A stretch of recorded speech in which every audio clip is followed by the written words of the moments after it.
Waalaikumsalam. Assalamualaikum warahmatullahi wabarakatuh. Buat dulu ya, yang namanya dipanggil, kalian jawabnya jangan hadir, tapi jawab dengan makanan kesukaan. Sambil makan dulu sih. Ahmad Faisal. Rafi. Kepala kakap. Tania. Rendang. Oke, sebelum masuk ke materi kita hari ini, Ibu mau tanya dulu, ada yang masih ingat nggak sama materi yang minggu lalu? Coba kasih Ibu poin-poinnya. Siapa yang berani?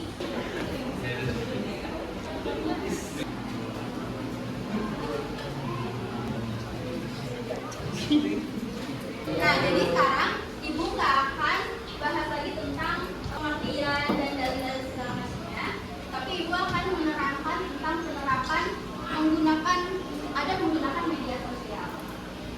Sebelum masuk ke materinya, kita baca dulu tujuan pembelajaran hari ini. Yang pertama, menjelaskan adab menggunakan media sosial. Yang kedua, menjelaskan dalih naqli adab menggunakan media sosial. Yang keenam, membiasakan sikap menggunakan media sosial yang santun, saling menghormati, bertanggung jawab, semangat kebangsaan, dan cinta damai. Kita masuk ke penerapannya. Ada yang mau bacain?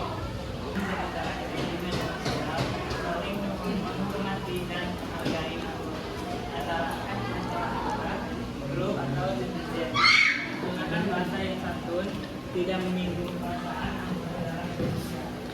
Oke, jadi kalau misalkan kita mau berinteraksi di media sosial, itu kita harus menghargai antar anggota itu.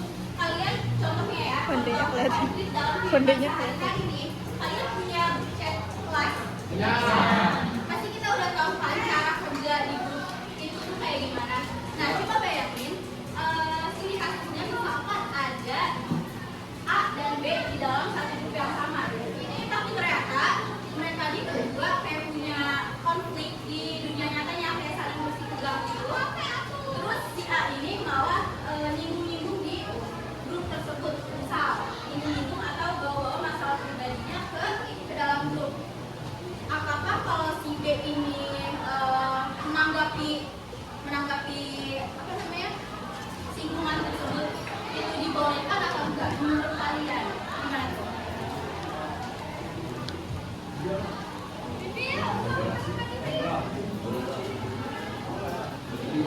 Kalau kalian ada di posisinya si B, kalian nanggepin nggak? Nggak mungkin, nggak ditangkepin.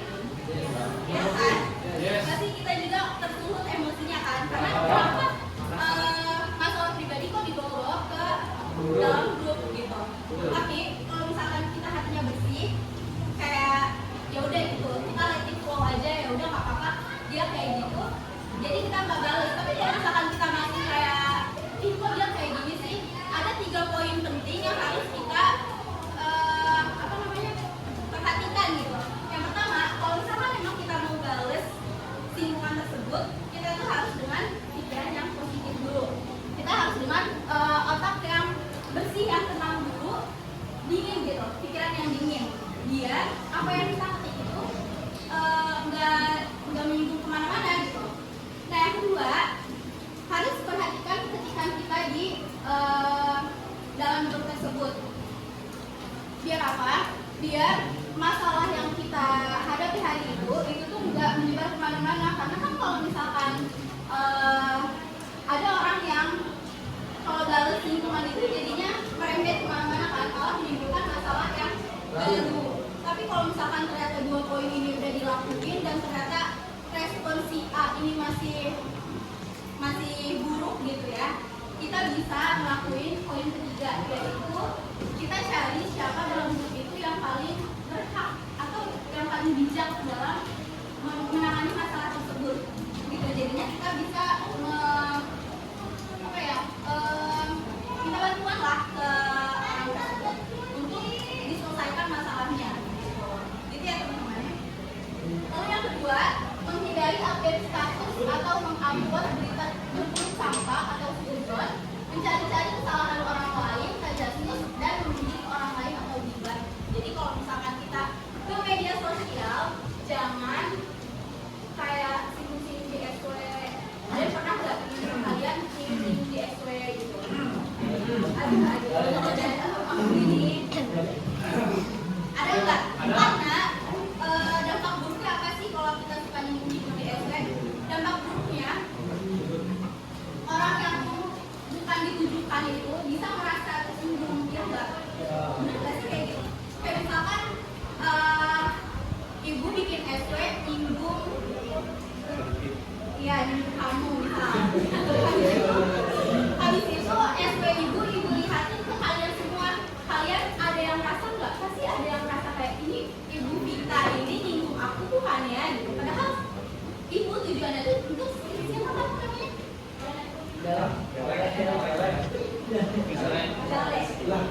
namanya pinter. Nah, Kan dia kan banyak banget. kiri, Jadi saya main namanya. empat, gitu. Ini ya. Tepuk lima. Nah, ini lihat kakak kayak gini. Tiga. Introvert Bu. Ini kalau yang kalah dia yang kasih kesimpulan. Tepuk lima.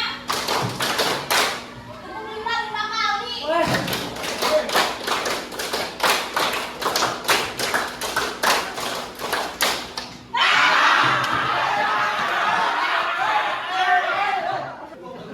Assalamualaikum warahmatullahi wabarakatuh. Waalaikumsalam warahmatullahi wabarakatuh. Nama saya Muhammad Zubair dari Surabaya. Kesimpulannya itu kita harus kita harus memiliki adab ketika berkomentar. Kita tidak boleh memproduksi atau menyebarkan perintah maaf ya.